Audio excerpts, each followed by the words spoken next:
శ్రీగురుభ్యో నమః. హరి ఓం. జగతం పితరం వందే పార్వతీ పరమేశ్వరం. ఆపదామభర్తారం దాతారం సర్వసంపదాం లోకాభిరామం శ్రీరామం భూయో భూయో నమామ్యహం. పార్వతీ పరమేశ్వరుల అనుగ్రహంతో, శ్రీమన్నారాయణ యొక్క కటాక్షంతో, నా తండ్రి గారి యొక్క ఆశీర్వచనంతో ఈరోజు మీ అందరికీ కూడా మేషం నుంచి మొదలుకొని మీనరాశి వరకు కూడా జాతక పర్యంతంలో కుజుడు అతను ఉండేటువంటి స్థానాన్ని బట్టి జరిగేటువంటి ఫలితాలు అనేటువంటివి వివరిస్తాను. యథాశక్తానుసారం అమ్మవారి అనుగ్రహంతో మీకు ఈ యొక్క విషయాల్ని తెలియజేయడం జరుగుతోంది.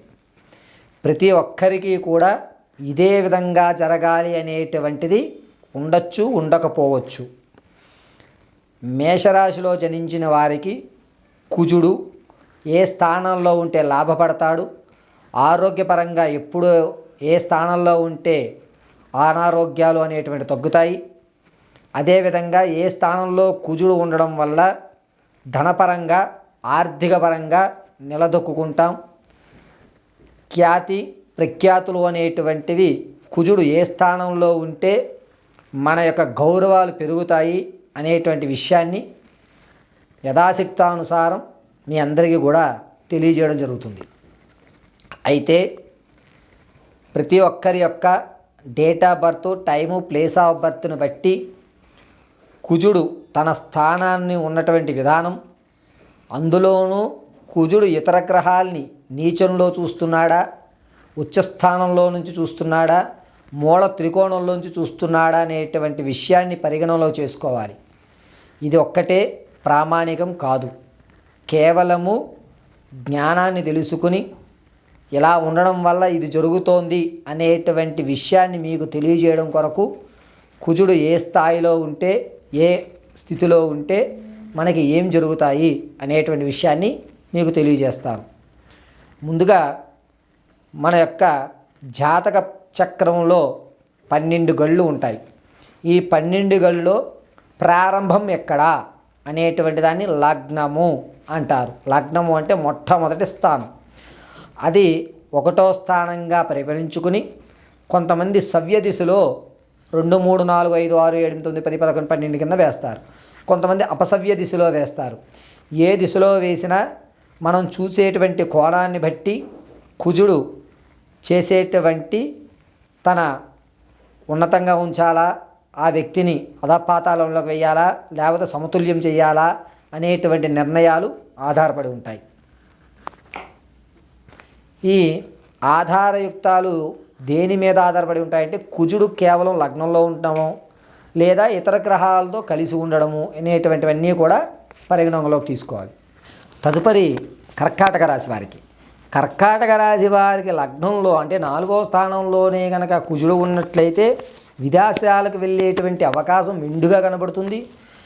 2వ ఇంట కానీ, 5వ ఇంట కానీ, 9వ ఇంట కానీ లేదా 12వ స్థానంలో కానీ కుజుడు గురుడితో కలిసి ఉన్నట్లయితే వారికి అనూహ్యంగా ఆనందాన్ని కానీ లేదా శుభ కార్యక్రమాల్లో పెద్ద మనిషి వ్యవస్థలు చేయడానికి కానీ, గౌరవానికి కానీ, తమ యొక్క మాటకి కానీ విలువ ఎప్పుడూ అధికంగానే ఉంటుంది. ఈ కుజుడు అనేటువంటి వాడు 6వ స్థానంలో ఉండడం వల్ల అందలి కేతువుతో కనుక ఈ కుజుడు కలిసి ఉన్నట్లయితే వారికి మెదడుకు సంబంధించినటువంటి ఇబ్బందులు కలగజేసేటువంటి అవకాశం ఏర్పడుతుంది. అంటే కర్కాటక రాశి వారికి కుజుడు కనుక 3వ స్థానం నుంచి 8వ స్థానంలో ఉన్నటువంటి శనీశ్వరుని చూస్తూ ఉన్నట్లయితే వారు మానసికంగా అంటే బ్రెయిన్ ఎదగకుండా మానసికమైనటువంటి ఇబ్బందులు కలుగుతుంటారు సార్. ఆ విధమైనటువంటి కలిగే అవకాశం జరుగుతూ ఉంటుంది. కుజుడు అనేటువంటి వాడు కర్కాటక రాశి వారికి ముఖ్యంగా ఈ నరాలకు సంబంధించిన వ్యవస్థ మీద ఆధారపడి యుక్తంలో నడుస్తూ ఉంటాడు. కావున కుజుడు లగ్నంలో కానీ లేదా 3వ స్థానంలో కానీ చంద్రుడితో కలిసి ఉంటే మానసికమైనటువంటి ఆనందం ఉన్నా కూడా శారీరకంగా ఇబ్బంది పడేటువంటి అవకాశం నడుస్తూ ఉంటుంది. తెలివితేటలు ఉంటాయి, కానీ దాన్ని ఎక్కడ ప్రొజెక్ట్ చేయాలి అనేటువంటి విషయం తెలియకుండా ఉంటుంది. అరే ఇక్కడ వాడాల్సిన తెలివితేటలు ఎక్కడో వాడుతున్నాం, ఇతను ఇక్కడ వాడి ఉంటే అద్భుతంగా ఉంటుంది అనేటువంటి మాట తరచుగా వినాల్సి వస్తుంది. కుజుడు ఈ యొక్క కర్కాటక రాశి వారికి కనుక 11వ స్థానంలో గురుడితోటూ లేదా కేతువుతోటూ కలిగితూ ఉన్నట్లయితే కనుక వారు ఏదన్నా అనుకోకుండా పెట్టుబడి పెడుతూ ఉంటారు. ఏదో ఒక రంగంలో వద్దులేని స్లీపింగ్ పార్ట్నర్ టైప్లో ఎవరైనా పెట్టు ఉన్నట్లయితే అటువంటి వారికి మంచి కలిసి వచ్చేటువంటి అవకాశం, అంటే ఏమీ చెయ్యకపోయినా భగవత్ నిర్ణయం వల్ల మీకు కలిసి వచ్చేటువంటి అవకాశం నడుస్తూ ఉంటుంది. ఈ యొక్క కుజగ్రహము అనేటువంటిది కర్కాటక రాశి వారికి మిశ్రమైనటువంటి ఫలితాలు ఇస్తూ ఒక స్థాయిని ఏర్పరచుకోవడానికి అవకాశం అనేటువంటిది ఎక్కువ కలగజేస్తూ ఉంటుంది. కాకపోతే ఈ యొక్క తెలివి అనేటువంటిది బుధగ్రహం యొక్క చంద్రుడితోటి కుజుడు 11వ స్థానం నుంచి చూస్తే కనుక ఇబ్బంది పెట్టేటువంటి అవకాశం ఎక్కువ కనబడుతూ ఉంటుంది. కావున కర్కాటక రాశి వారు ఖచ్చితంగా ప్రతి నిత్యము కూడా మేధా దక్షిణామూర్తి చిత్రపటాన్ని చూడడం కానీ, లేదా పెద్ద శనగలు చావా శనగలు అంటారు చూసారా, ఆ శనగల్ని నానబెట్టి దండగా 108 గుర్చి మేధా దక్షిణామూర్తి యొక్క ప్రతిమకి మీరు అలంకరణ అనేటువంటిది బుధవారం చేయగలిగితే మీ యొక్క స్థితి అనేటువంటిది మారే అవకాశం, అంటే ఎంత సంపాదించినా కూడా ఆరోగ్యం లేకపోతే ఎందుకు పనికిరాం. అటువంటిది మానసికంగా అంటే శారీరకంగా మానసికంగా ఆహ్లాదకరాన్ని పొందాలి అంటే మేధా దక్షిణామూర్తి మాత్రమే కర్కాటక రాశి వారిని రక్షించేటువంటి దేవతామూర్తిగా చెప్పడం జరుగుతుంది. అయ్యా, ఇప్పటి వరకు నేను ఇచ్చినటువంటి కుజగ్రహము అనేటువంటిది మేషం నుంచి ప్రారంభం చేసుకుని మీనరాశి వరకు కూడా 12 స్థానాల్లో ఏ స్థానంలో ఉంటే ఏ ఫలితం వస్తుందని మాత్రమే ఇవ్వడం జరిగింది. ఖచ్చితమైన ప్రాకారము, ఖచ్చితంగా మీ యొక్క జాతక వ్యవస్థ అనేటువంటిది మీరు జనించిన సమయాన్ని బట్టి ప్రదేశాన్ని బట్టి ఆ లగ్నము అనేటువంటిది నిర్ణయిస్తారు. అలా నిర్ణయించిన తర్వాత లగ్నంలో కొంతమందికి కుజుడితో కొన్ని గ్రహాలు కలిసి ఉంటాయి, కొంతమందికి కేవలం కుజుడు మాత్రమే ఉంటాడు. ఈ యొక్క పరిజ్ఞానం అంతా కూడా జ్యోతిష్య పండితుల్ని మీరు సంప్రదించుకుని ఈ యొక్క కుజుడు ఏ స్థానంలో ఉన్నాడు, మనకి ఏం జరిగింది, ఏం జరగబోతోంది అనేటువంటిది విని జాగ్రత్తగా వారితో సంప్రదించుకుని, లేదా నా యొక్క ఫోన్ నెంబర్ ప్రకారంగా మీరు date of birth, time, place of birth యుక్తంతో ఉన్నట్టయితే దాన్ని చర్చించి మీకు తగు పరిష్కారం ఇస్తారు. జ్యోతిష్యులు కానీ పండితులు కానీ లేదా జాతకం చెప్పేటువంటి ఎవరన్నా సరే మీకు కేవలము పరిష్కారాలు మాత్రమే చెప్తాం. ఆ పరిష్కారాలు మీరు చేసుకుని